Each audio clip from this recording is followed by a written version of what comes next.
We now come to the bracha of MALBISH AROOMIM. This is a bracha dealing with clothing. In the Gemara sequence, it is listed between the bracha of Matir Asorim and Zokef Kufufim. By the time it came to the printing of a Siddur, the bracha of MALBISH AROOMIM was moved both in the Nusach Ashkenaz and the Nusach Sephardi.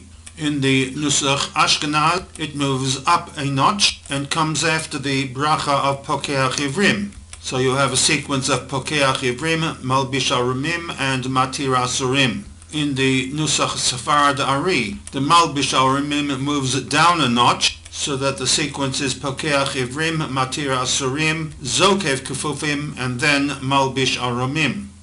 It may be worth exploring. Firstly, why was the bracha of MALBISH AROOMIM moved, and why Ashkenaz it moved up, and Nusach Sephardi moved down. Using the Zalman Shechter modern interpretation for the Birchot HaShachar, one that reworks the Peshat understanding of each of the brachot, the bracha of Hanoten Lasech V'Bina Lahavchin is a bracha in which we acknowledge the giving of a gift to discern the difference between day and night. In Pokeach Ivrim, we thank God for giving sight to my eye, while the Matir Asorim gives thanks to HaKadosh Baruch Hu for giving free movement to my limbs.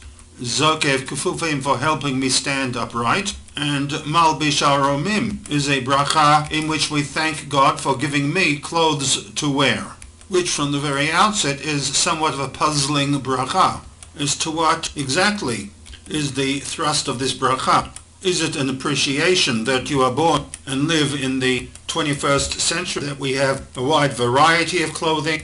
What then would be the reason for including this bracha in the Talmudic period, clothing in contrast to not having any clothing?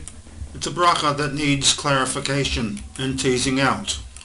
So first we'll need to look at the actual text of this bracha. Baruch atah Hashem Elokeinu melech haolam, malbish, which is the verb, with a shorish of lamed bet shin.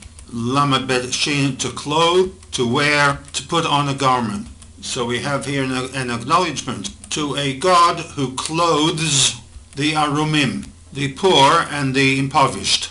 All three of the traditional Siddur translations have who clothes the naked, which is a very literal translation of this bracha. This in contrast to the Shechter translation of for giving me clothes to wear. And here we have a stark difference. The Shechter reworking of this bracha in contrast to the traditional literal translation, where according to the traditional Siddurim, the subject of this bracha is HaKadosh Baruch Hu. Blessed be you, Hashem, HaKadosh Baruch Hu, who is MALBISH AROOMIM, the Shechter rendition. While acknowledging that this is a bracha to HaKadosh Baruch Hu, the focus moves to the individual, making this bracha very personal. Thank you, HaKadosh Baruch Hu, for giving me clothes to wear. So that while the Shechter translation moves the bracha into a much more meaningful tefillah, it clearly does not reflect an accurate translation of the text, that HaKadosh Baruch Hu is MALBISH AROOMIM.